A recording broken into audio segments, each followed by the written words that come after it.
Hey, aloha, everybody, and welcome to Coffee with Coach. I am on the lanai out here in Hawaii, and it is a beautiful Hawaiian day. We're got a big show for you, a lot of talk about the draft and some interesting stuff that's going on at Sky Sports. So we're going to start right away with our producer at Sky Sports NFL, Alex Mason, is joining us. Alex, welcome to the show. Hey, Coach. Thanks for having me back. All right, now let's get to it, boss. You got to tell the viewers and listeners. Sky has made a huge commitment this year to the draft. We are actually going to be live in Las Vegas for the draft. Yeah, so it's been a long-held ambition of mine to make sure we go to all the kind of tentpole NFL events. So, on-site presence for Super Bowl is something we've been able to achieve over the length of our kind of contracts.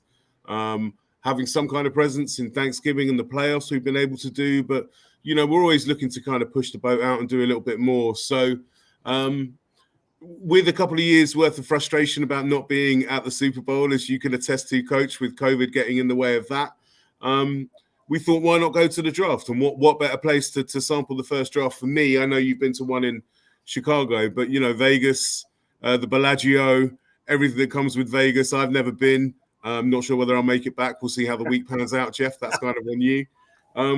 Just think it's a great opportunity to get out there. And, NFL UK have been very supportive and have helped us get a position on the main stage next to the NFL Network and ESPN stages. So we've got a great position to be out there.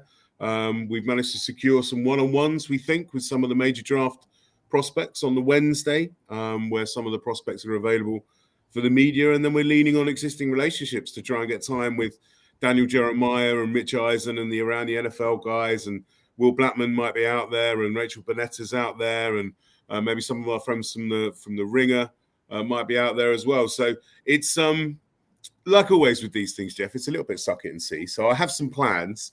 Whether they all come off or not, I don't know, but we're in good shape at the moment. So now, how much we are actually going to cover the entire first round live, correct? Well, what we're doing on Sky Sports. So essentially, my thought is, we're not going to do a better job of covering the draft than Rich Eisen and the gang, right? So let's not attempt that. That seems a futile effort.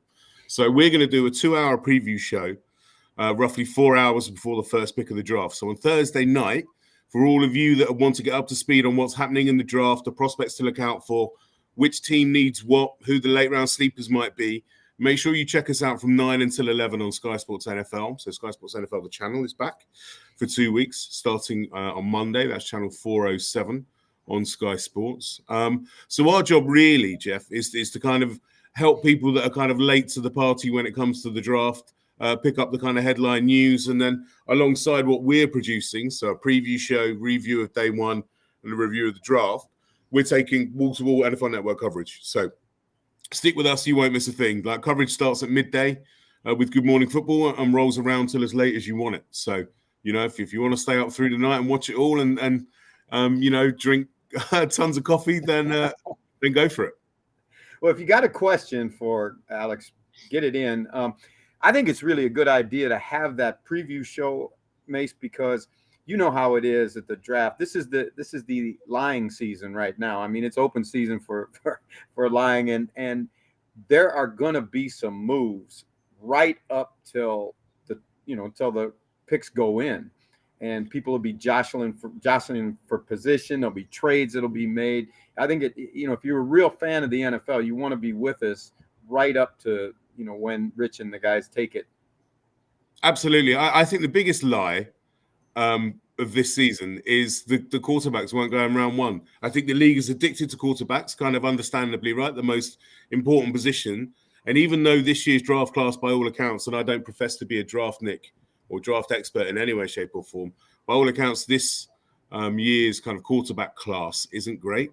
But there are teams with such kind of quarterback needs. I think they're going to go in the first round. Our good mate Bucky Brooks did a mock draft with no one going, and then one of his colleagues did a mock draft with 5 going, like the next day. So, if those guys whose meat and potatoes is predicting the draft are that widely apart, like, who knows what's going to happen? And I know that's a bit of a cliche, and we should maybe be a bit better than that. But I personally feel there'll be a run on quarterbacks because teams just can't resist it. Do you know what I mean? And, combine footage of Malik Willis throwing a 40-yard laser off his wrong foot whilst wearing shorts and a singlet and, helping a homeless man over the road from the convention center. They're like, well, he's our guy. He's definitely going to be the next Patrick Mahomes. Do you know what I mean? So there's all of that. And, the thing I find interesting about the draft is the success rate of all the picks. Right, I'm a Titans fan, and we took a lad a couple of years ago in the first round. He's not in the league anymore. We bounced him out because he was a problem character, And then round about the same times, we took Jeffrey Simmons when he was injured with an ACL, and he's turned out to be a monster. So, there's that. You never quite know what's going to happen, and even with the quarterbacks, Baker Mayfield taken number 1 by the Browns not so long ago, ain't getting a second contract there. Might not have a gig until after the draft. So, yeah, like you said, it's lying season, brother. Who knows? Well, you talk about guys that expectations, and then what you got was not anywhere near what you thought you had. Paxton Lynch goes in the first round. I don't know if you watched the USFL this past weekend. He had a 1.7 quarterback rating in the game. You think about that, and Mace, that is so true what you said about the position, the value of the position of quarterback.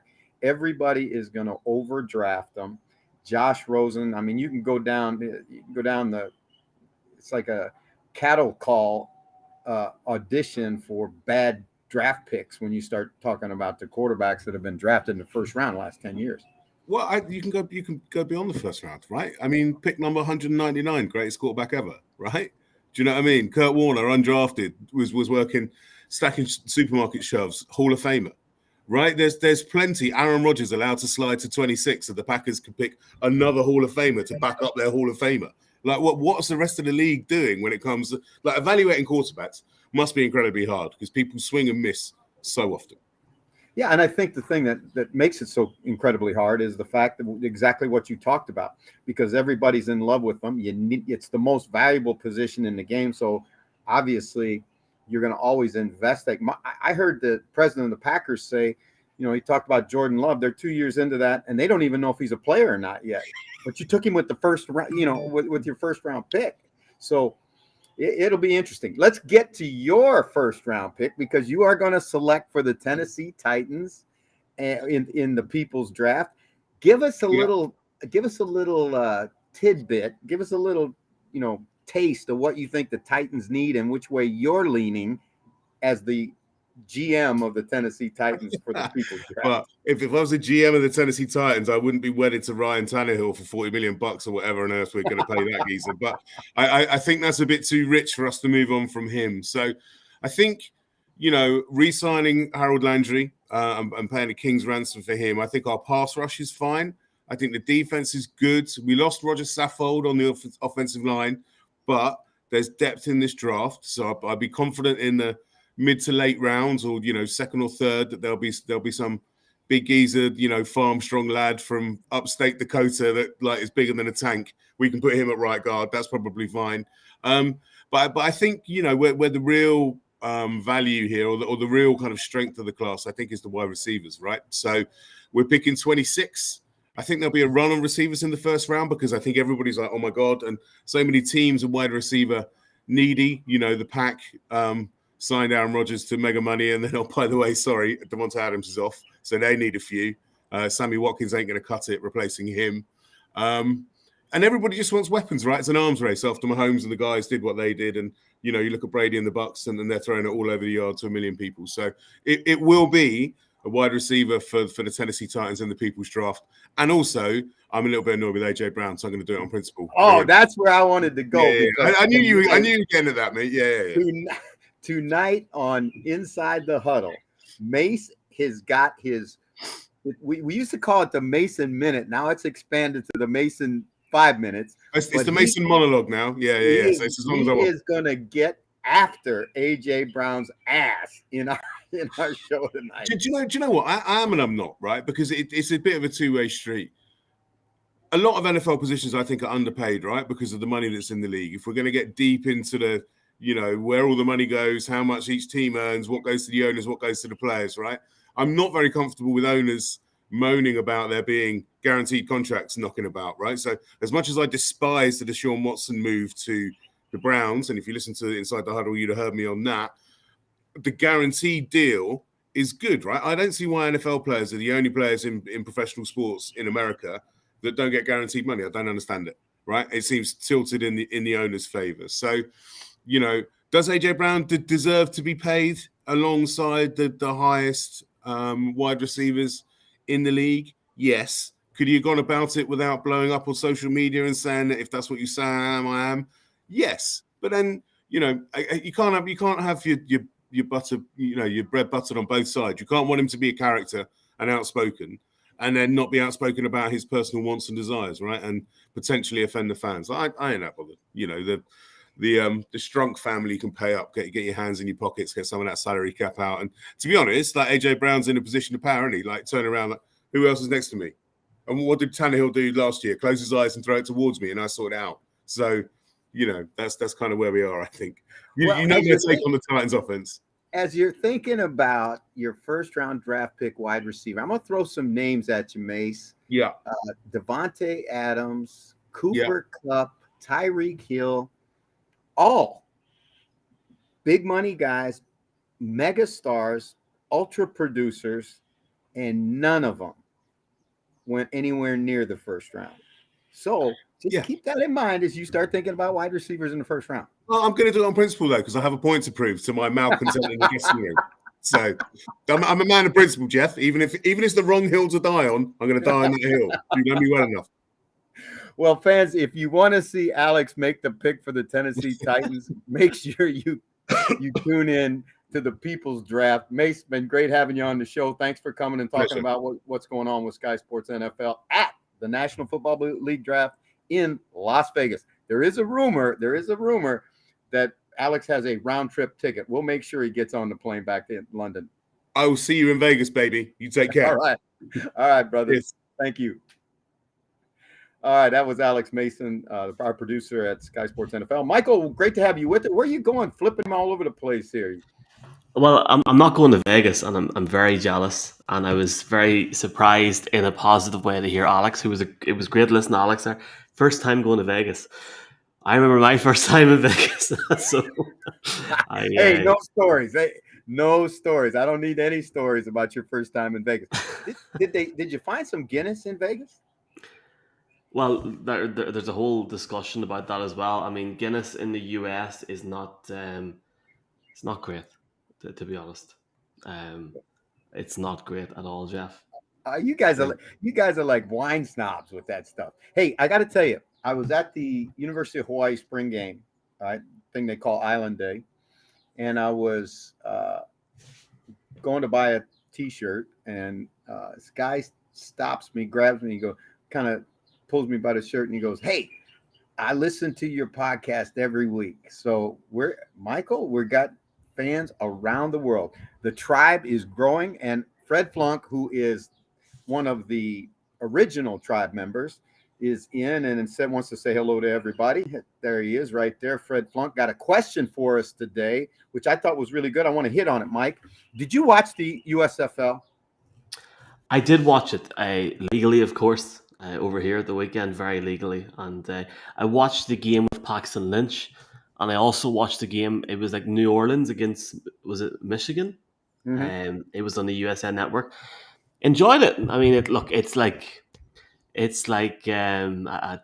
was going to give a different comparison there.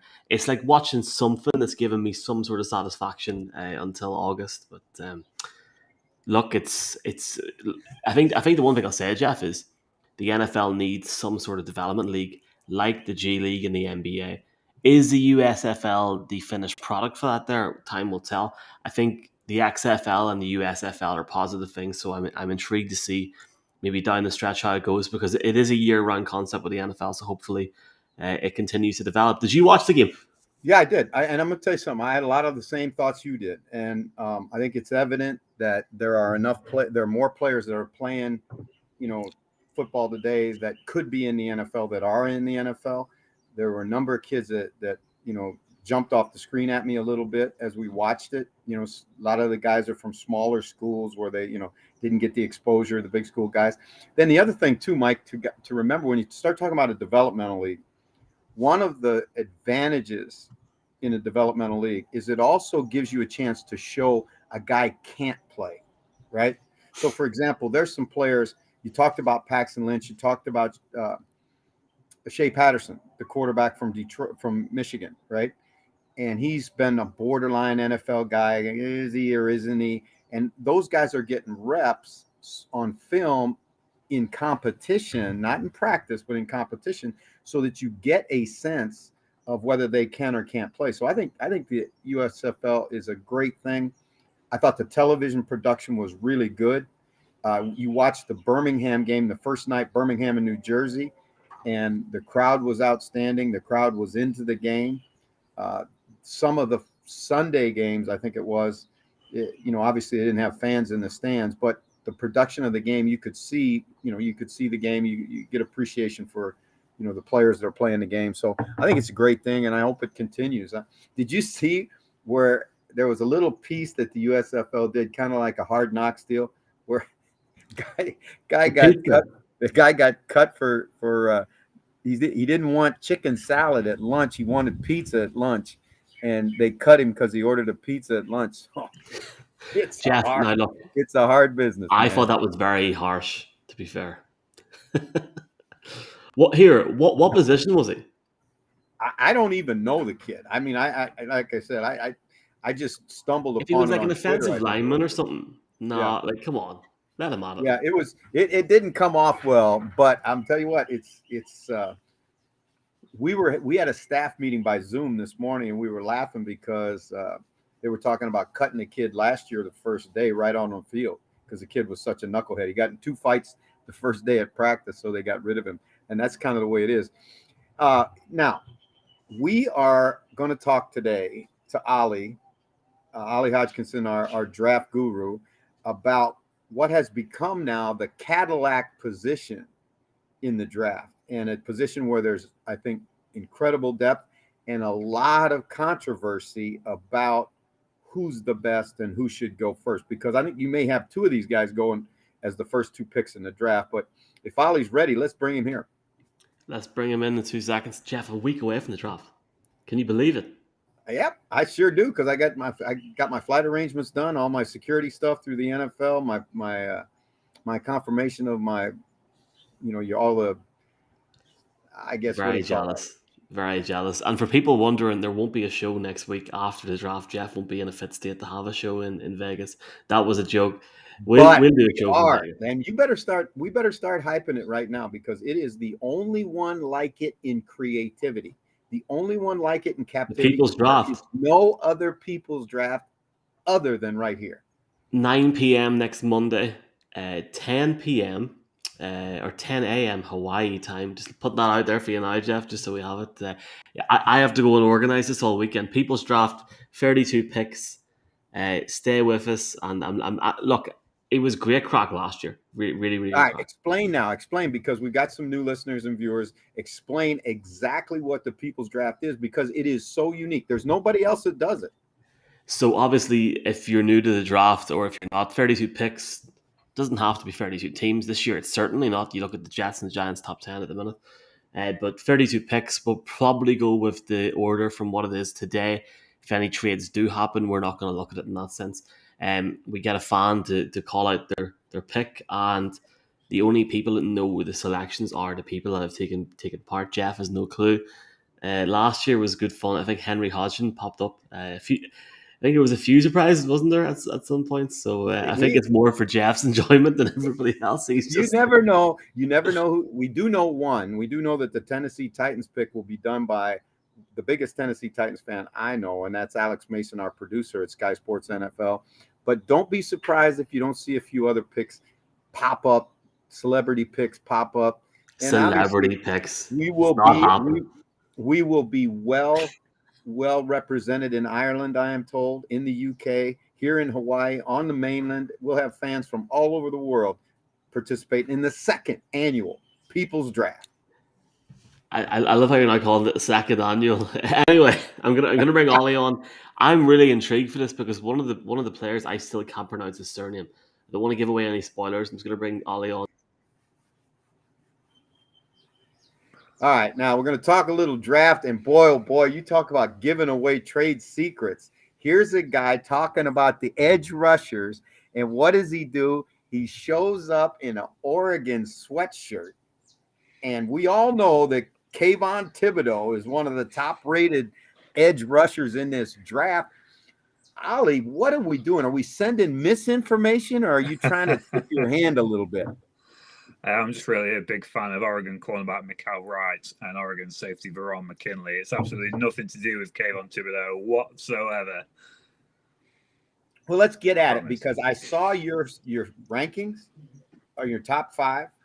Before we get to the top 5, I want you to talk about the depth at this position, because, you know, you look at, there are guys, the kid at Minnesota, the kid at South Carolina, they don't make your top 5, but those guys are good football players. USC's got a great edge rusher. There's these small school kids at Buffalo. You know, just they're everywhere, it seems like, in this draft. Yeah, and this is one of the. It was a conversation I was having earlier today. Actually, I think the edge position is one of the deepest, most talented position groups, which has made choosing a top 5 really difficult. I think I have 15 edge prospects off the top of my head that are ranked within my top 100. And you mentioned the kid from Minnesota, Boy Maffei. Throwing the guy from Penn State, Arnold Ebiketie, San Diego State's Cameron Thomas, small school guys like Miami of Ohio's Dominique Robinson, who's a guy that's sort of climbing late in the process. Sleeper guys like Iowa's Zach Van Valkenburg, who will be like a day 3, maybe UDFA guy. There's so much talent in this class, and I think for me, it's really intriguing when you talk about draft philosophy and the projection. This class is all over the place in terms of what's going to happen in just over a week's time.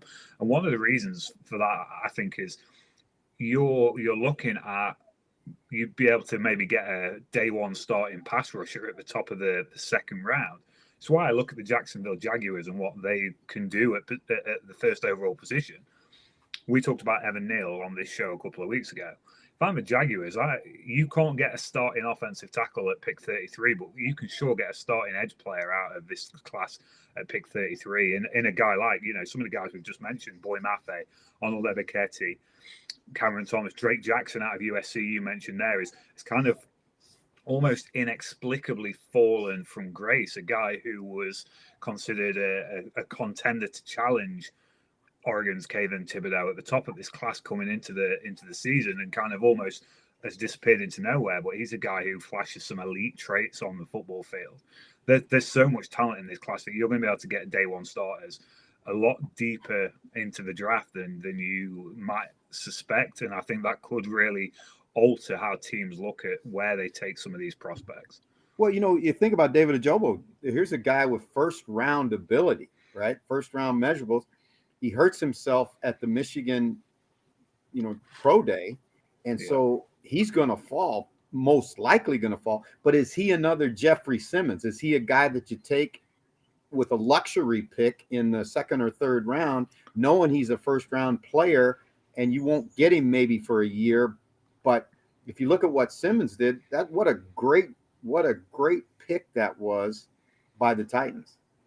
Yeah, and I think if you're a team that is looking at some of these guys with the injury concerns, you know, you mentioned David Ojabo. We'll probably talk about Jameson Williams before the start of the draft when we look at wide receivers. If you're a team that's considering those guys, you look at Jeffrey Simmons and the absolute steal that he was for the Tennessee Titans because of the injury.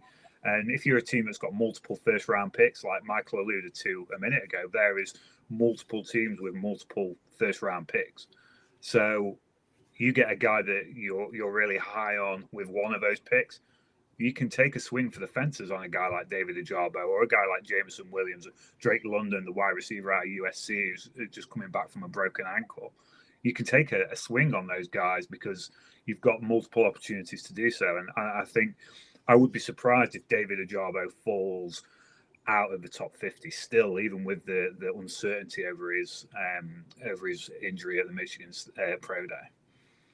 All right, well, let's get right after it. And who you got at number 5? Okay, so number 5 for me is Georgia offense, outside linebacker / defensive end / defensive tackle / versatile defensive weapon, let's call him Trayvon Walker. Trayvon Walker is a super interesting prospect to me in this class. The hype that he's getting now off the back of the NFL Combine performance is almost unreal in terms of this kid is a unique athlete. That is absolutely no uncertain terms. I first wrote his mid-season scouting report back in October, and you watch the tape and watch how he goes to work as an athlete. I described him as almost being like a teleportation device. He'd be 1 minute he's in the B gap, the next you blink and he's in the A gap. The ability to move laterally is insane. The speed he possesses is insane. The athleticism that then allows him to drop back into coverage from being a part of the defensive line makes him very versatile. He's played at both 275 and 290 for Georgia, and without any discernible drop-off in that athletic capability. And that is his selling point, that athleticism and the power as well. He's very powerful. You see that on the football field. Long-armed, tall pass rusher who can ball rush with the best of them. He utilizes a good long arm to push back the pocket. But the athleticism is kind of the selling point for Trayvon Walker, because he's far from a polished prospect in this class. The versatility is also a question mark as to where will he line up in the NFL? Where can you best use this kid in the NFL? Because he doesn't come blessed with some of the pass rush weaponry that some of the other guys we're going to talk about tonight comes with. He's not the complete product in terms of how he plays against the run either. But at a time where the NFL values athleticism so highly, Trayvon Walker is getting some very realistic hype about being the number one overall pick, which would be just unforeseen coming out of the college football season. That's where we are in the process. But for me, some of the things that he lacks at this stage compared to the other guys, I can't in all good conscience have him over some of the guys we're going to talk about tonight. You know what? The thing that amazes me about it, you're talking about a guy that really has 1 year of production as a college player, and not even that great a year of production either. Really, when you look absolutely at not the production does not match the athleticism. The traits that he exhibited at the combine, you'd say that guy's got to be the most dominant player in college football. You 278 or 90 pounds or whatever he was, and he runs 4.51 and all the things he did. But you don't see that every down on tape. I saw where Peter Schrager said that this kid's going to be the first player picked in the draft. I would be shocked if that was the case. And that would be a completely, I won't say a Jacksonville Jaguars move, but that would be a Jacksonville Jaguars move. Because how can Trent Baalke look at all the other guys, and granted, they need an edge. There's no question about it. And they need a tackle. Right, and you've got the tackles that we've talked about, and I'm a Neal fan too. I think that kid's the best tackle in the bunch, and all the edge guys that you got who are much cleaner, much more productive players. And you're going to take this guy based on what? Because he ran 4.51 at the combine. That's a scary one for me. It's the epitome of the upside versus current level. You're betting on athletic traits, and the athleticism is mind blowing. Like I said before, and you alluded to some of the testing numbers. The athleticism is mind blowing. There's no two ways about it. But I think you hit the nail on the head. It's very much a Trent Baalke pick, and he's got previous for taking guys of a certain specification over guys that ended up being far better pass rushers in the NFL. Who you got at 4? So at 4, I've got Purdue defensive end George Karlaftis, the Grecian Goliath, as I like to call him. A kid who was Greek born, came over to the States and took up playing football, and has been pretty dominant at it ever since. Had a phenomenal freshman season for Purdue. 2020 was Disruptive even by the 2020 season standards for George Karlaftis.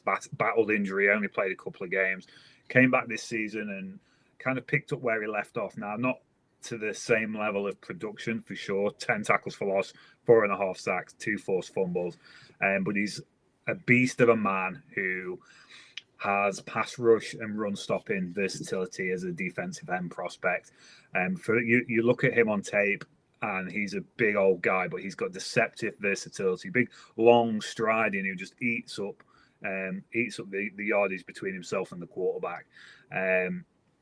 Powerful, violent hands that also showcase a lot of technical refinement. He's very showcases really rapid hand work, hits with placement, hits with power. But for a man of his size, also has the ability to make himself skinny between the tackles as well. So he's kind of got the strength and the power that you want out of the bigger defensive lineman. But he's also got that ability to be athletic and to be to get skinny between the guard and tackle and be able to get into the backfield that way. Now, again, like Trayvon Walker, he's far from the complete prospect. There's things that you do worry about with George Karlaftis. I think for a lot of people, you look at some of the games that he almost disappeared in this year. Ohio State game, Michigan State, or to a degree, two of the bigger games for Purdue, he was almost a ghost in those games. Shorter arms as well, just 32.5-inch arms. So you look at Trayvon Walker, who's a guy with 35-inch arms. You look at a guy like Jermaine Johnson, who's got 34-inch arms. George Karlaftis, for a bigger guy, has got relatively shorter functional length. And I sometimes because of his size, he plays a little high as well, where we know where the battle in the trenches is won by the low man. Sometimes George Karlaftis plays a little bit high, but he's like we talked about Drake Jackson in the introduction. He's a guy who came into the process with a lot of hype as a top 3, top 5 defensive end prospect. A lot of people soured on him as the season progressed, especially after that Ohio State game. But when you look at the nuances of defensive line play, I think George Karlaftis brings a lot to the table as an NFL prospect. Yeah, I think it's going to be a big thing for him is he's got to get the right scheme. He's got to be in the right scheme that will take advantage of his motor and some of the things he does do well. Who you got at 3? So at number 3, this may cause some consternation between certainly Detroit Lions fans who seem obsessed with the idea of taking this kid, and even some Jacksonville Jaguar fans who are really pounding the table for Aiden Hutchinson. But Aiden Hutchinson, and to be honest, I went backwards and forwards throughout the last few weeks while finalising these prospects. I don't think there's a lot between Aiden Hutchinson and George Karlaftis. And what it boils down to for this draft class is people are in love with what Aiden Hutchinson did for Michigan this year. 62 tackles, 16.5 tackles for loss, 14 sacks, 2 forced fumbles, incredible numbers, defensive, a Heisman finalist from a defensive position, which we know is the rarest of all things. And there's a lot to love about Aiden Hutchinson. I can understand some of it. The production obviously is a big thing, but he plays with a red hot motor, hard-working, lunch pail type of prospect that, you look at Dan Campbell and how he talks about the Detroit Lions and the kind of guy he is. You can see that. You can see that in Aiden Hutchinson as this kid who just excels in the weight room, excels down in, down out, just hard-working, lunch pail type of red hot guy. Great first step. These are the things that I took away from Aiden Hutchinson in a positive light this season. Because for me, when he came into this season, I had him as a second-round guy. Early second round, but second round nonetheless. But you've seen through this season, I think, in improvements in his game in terms of he comes to battle with an explosive first step. There's some reps where he's already in the backfield before the offensive tackles even stop looking at his shoelaces. Violent, combative hands. He attacks with power. He's proven that he can be a twitchy lateral athlete. Easy for me to say on a Monday night. And he showed some of that at the combine, because one of the big things for Aiden Hutchinson has been like he's not an athlete. Now, I don't think that's fair. I think he shows on tape that he can be a twitchy lateral athlete. And he showed that with some of the agility testing at the NFL Combine. Now, I don't think he plays to the testing numbers, if that makes sense. I think I worry about Aiden Hutchinson in terms of his NFL projection, certainly in terms of guys like the Jaguars and the Detroit Lions that want to use the first or second overall pick on this kid. I worry he's already at his ceiling. I don't see a great amount where he can go in terms of development at the next level. We talked about with Kalafdis, shorter arms relative to size, and Aiden Hutchinson, 6'6", 260 pounds, 32-inch arms. And you see sometimes on tape, he goes into battle with some bigger armed offensive line prospects in this class. He can't use that violence and power that he has in his hands because he physically can't get there. He can't get into the chest plate, and that's his game. He's not going to dip under and bend around the edge. He's a guy who wins with power and straight line to the quarterback. A kind of upright, kind of almost stiff athlete in a lot of regards, without elite bend for the next level.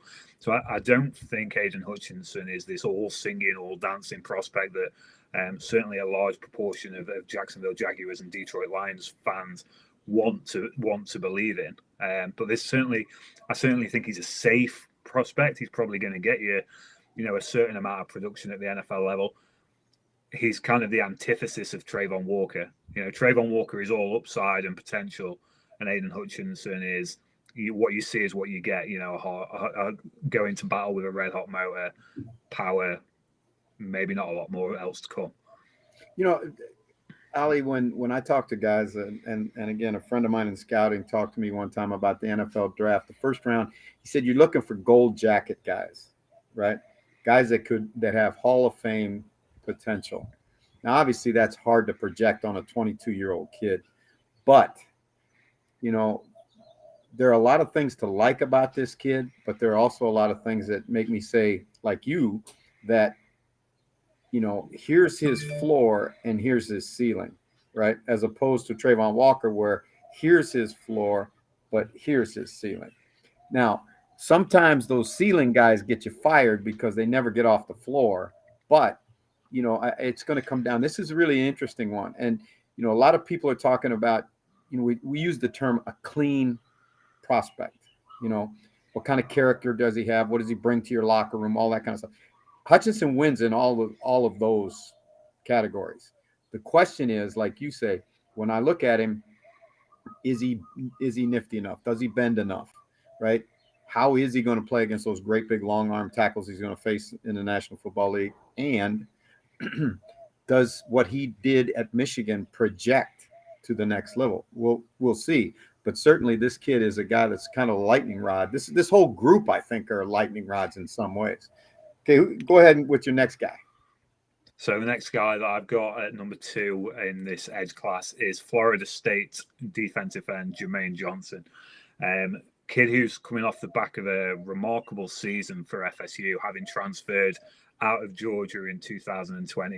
And if you want to talk about a kid who is betting on himself in this NFL draft process, Jermaine Johnson is a kid who he could have stayed at Georgia. He could have been part of that extremely successful front seven that led Georgia to a national championship and been a rotational player. And be under no illusion, Jermaine Johnson was very highly rated at Georgia. Kirby Smart said a lot of positive things about Jermaine Johnson at the end of the 2020 season, but he knew as an NFL draft prospect that you need to get tape. You need to have tape out there. You need to have reps. You need to have snaps. And he made the decision to go to FSU, a team that were diabolically bad in 2020. And he went there and he led that defense. Not a defensive resurgency because Florida State had some not particularly great games last season, but they were like night and day better than they were in 2020. And Jermaine Johnson came in, 17.5 tackles for loss, 11.5 sacks, 2 forced fumbles. Incredible athlete. We seem to have said this a lot during this conversation about edge prospects, but that's what we've got. That's what we've got with this class. We've got a lot of impressive athletic freaks in this edge class. And Jermaine Johnson, he's got defensive end and outside linebacker versatility. For me, I think he could play both positions in the NFL. 6'4", 254 pounds. He's got those 34-inch arms, which act as absolute disruptive levers, both at the point of attack and in clogging up passing lanes as well. He's incredibly strong at the point of attack. That strength, that length allows him to disengage well from blockers. I don't think there's a better run stopping edge prospect in this class in terms of how Jermaine Johnson sets the edge in the run game.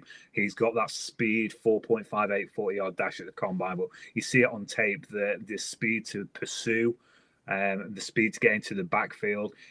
We talked about Trayvon Walker's lack of pass rush moves. Jermaine Johnson is a guy who has shown all sorts of pass rush moves during his time at Florida State and Georgia. Swing moves, spin moves, ball rush, you name it. It's in Jermaine Johnson's armory. He seems to be able to combine those moves well to counter as well. I think as you look ahead to his NFL projection, he tends to rely more on his power than those finesse moves that he has, and you'll want to see him at the next level really hone in on using the finesse that he has rather than just relying on power. He isn't elite in terms of bend as well, but he's got sufficient bend. I've seen him duck and under Evan Neal in 2020 when he was at Alabama, when he was at Georgia, and they faced Alabama. We talked about Evan Neal being one of the most athletic tackle prospects in this class, and Jermaine Johnson had his wicked way with him for Georgia against Alabama. So I think there's a lot to love about Jermaine Johnson, both as a pass rusher and in terms of his ability to stop the run as well. I think there's been talk. I certainly had him as high as 4th overall in one of my most recent mock drafts. I don't think that's out of the question for Jermaine Johnson in terms of where he lands in this NFL draft class. Well, I think it's going to really be where he goes is going to depend on where those tackles go. Because if you see Hutchinson and Walker go off the board early, then this kid's coming real soon, because there are so many teams in this draft in the first round that have needs at edge, just like needs at tackle. But if there's a run on, edge players, this guy's going to come off the board real fast. He may get drafted in front of those guys. I don't know, because like you say, there's these top 4 particularly, I think, are all guys that are going to, go very, very early. I think conceivably all 4 could go in the top 10. Let's talk about your boy now. You got your Oregon Ducks jersey on. So let's talk about Kayvon Thibodeaux. Let's talk about Kayvon Thibodeaux, because this is a kid who has been very recently maligned through the NFL draft process, having come in at the start of 2021 as the guy, the pace setter, the tone setter in not just this edge class, but in the NFL draft class overall. And there's been a lot of talk about Kayvon Thibodeaux sliding down draft boards, maybe getting even as far down as the Atlanta Falcons at 8. Even the Seattle Seahawks at 9. I just find all that talk ridiculous, and I'll tell you for why. Now, he's not coming off the back of the most productive season. He hasn't got the numbers like Hutchinson or Jermaine Johnson, but still steady production in 10 games, 12 tackles for loss, 7 sacks. A season that he missed time with injury and played through injury. This is a kid that we've been told repeatedly in recent months that hey, he doesn't like football and he doesn't put the effort in. This kid played through injury this season and played exceptionally well. He's an explosive pass rusher with a ludicrous first step. He's got the speed to get into the backfield after the quarterback, after the running back in the backfield, but also impressive pursuit speed, 4.58 40-yard dash at 254 pounds at the combine. Showcases the lateral agility to switch from pass rush around the outside track to threatening the interior.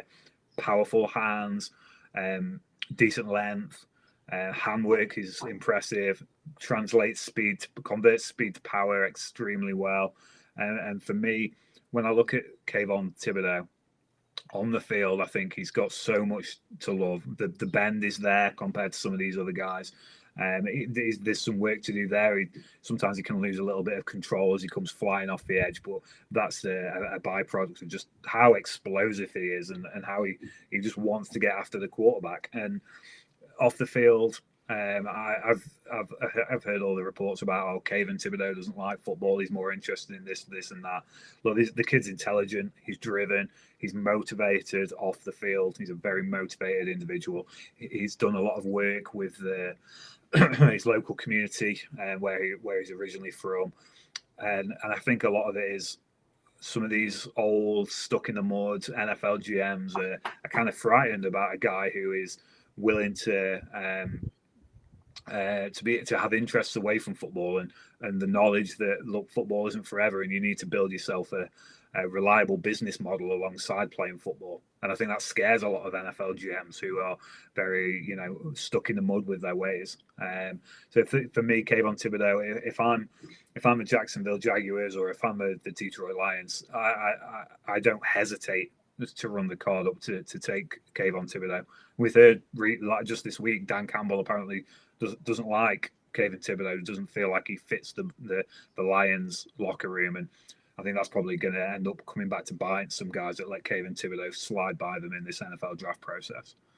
Well, it's interesting. You brought up a topic, and I talked to Dalton Reisner, who played at Kansas State and was now a really good player for the Broncos. And he told me that during the draft process, he actually had a general manager. He's very, very a religious kid. Like his faith means an awful lot to him. And the guy asked him about, where does your faith fit in with your football? And he said, my faith is first, my football is second. And that team immediately said the interview's over, that they were not interested in him at that point. So you're right. There is going to be some of that by GMs. And I think you got to be really, really careful with that because, these kids are different today, right? And we all want guys that love football. But this kid, I think, is getting unfairly characterized, if you will, through this process because he is a dynamic player without a question. Now, let me ask you a question. How long did you have to wait for your Kayvon Thibodeau fan club membership card to come with that Oregon sweater that you wore today? This Oregon sweater was an absolute steal. It was about £15. I just love college football so much. My entire wardrobe is made up of various teams. Underneath here, I've got an Oklahoma State Cowboys top on. Not too many Oklahoma State Cowboys in this NFL draft class that are going to do a deal. Not this draft. Hey, buddy, you did a great job, obviously. What do we got next week? What are we going to next week? Well, I think next week will be the last hurrah. So we might have to skip defensive tackles and just go straight to the wide receivers because we said we were going to leave wide receivers right to the very end. So we'll skip over. We might have to. Tackles. You know what? We might have to do a couple specials. We might have to do a couple specials with just to cover it because we do have the People's Draft coming, and we'll see how much people have paid attention to what you've had to say through this process because you've done a great job of knocking out probably what are about the first 100 best prospects in this draft. So everybody and there's always surprises, but I'm certain that everybody that you have evaluated for us will go in the first round or in the first 2 days of the draft. So Ali, again, a great job. Awesome to have you with us, and we will get together and do it again real soon. Cheers, Jeff. Take care. All right, mate. All right, that was Ali Hodgkinson, who does an outstanding job for us, obviously getting in some in-depth stuff at a deep edge position. Michael, I heard this today, and I thought it really made some sense. In every division that you're in, you've got to beat the kingpin in your division, right? So, for example, if you're Broncos, right? How are you going to get past Kansas City? Well, you got to score. That's one way. And you've got to be able to get to that quarterback. That's the other way. So, and you got to be able to cover, right?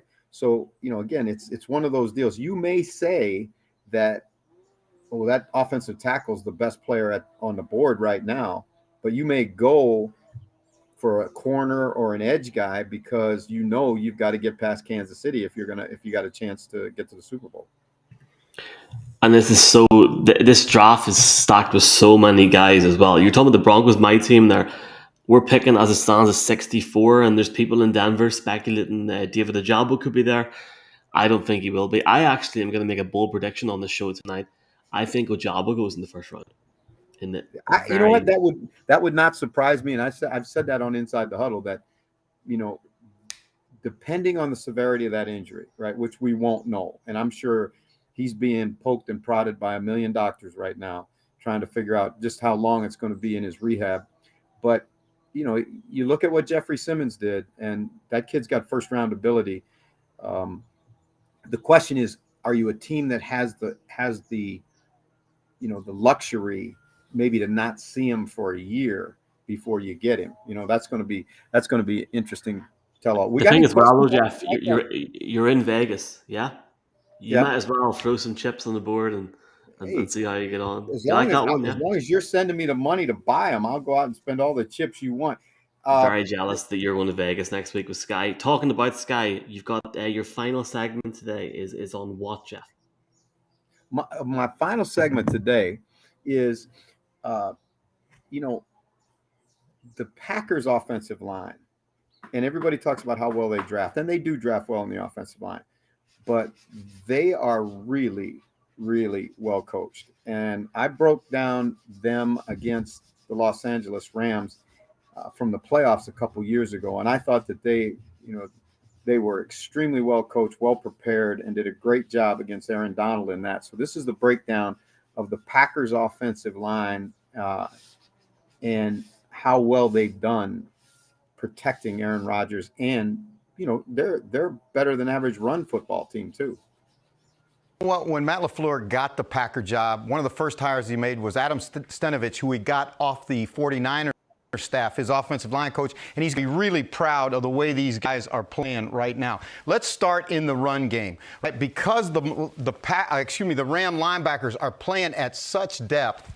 They're able to run. Watch this zone play where the center will step off, the guard will step off. All right, it's just normal zone blocking, but because there's no fill by the linebackers, the center is able to punch Donald over before he goes up to the backer. So again, they're getting maximum movement on the best defensive lineman in football, and the center comes over and he just pounds him and then goes up for the linebacker. That's why they've been able to run the ball so well today. Now, again, as you look at their protections, they find Donald, and this is where, again, you get and you give. So, again, obviously they don't want to give up big plays. So they're playing now with a 4 down front, and that's not really what the Rams want to do. Very easy now to ID Donald, who's right here. And now what they're going to do is they're going to slide the protection so the center, the guard, and the tackle will all set to this side, and they'll sort what comes. So as this tackle sets, he doesn't set wide. He sets and leaves his inside hand to make the rush lane small for Donald.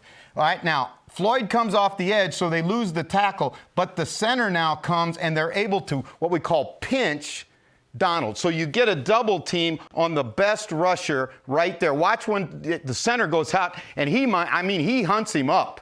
There's no question. He leaves his hand for the guard, and then he goes and he finds Donald out there in the B gap. So again, a great job there. And this is what's starting to happen now. As you watch this, the bully's getting punched around a little bit, and he's starting to get frustrated. And at the end of this play, I want to roll this real fast, and this is what's starting to happen. And Baldy will tell you that when you get a great defensive lineman and you're giving him his lunch like they are with Aaron Donald, he gets frustrated, and then you start seeing signs like this. That, to me, is a great sign for the Packers. Right there. And again, great. Adam Stenavich did a great job in game planning that day. And, again, it's one of the reasons why coaching is so important, and particularly in the offensive line. If you don't have a great offensive line coach, you're going to struggle, because these pass rushers are so athletic, so dynamic, and you better have a plan for a guy like Aaron Donald. And that usually involves more than one guy. Looking like a spring chicken in that video, Jeff. Great analysis as well. Here, obviously, looking forward to next week. You are going to be back on here before you're in Vegas. Around 9 o'clock Monday night for the People's Draft, and we'll see what else happens. I will send you some money for the Bellagio in time. And safe travels, man. It's exciting. It's exciting, and it'll be fun to report back to you from Vegas.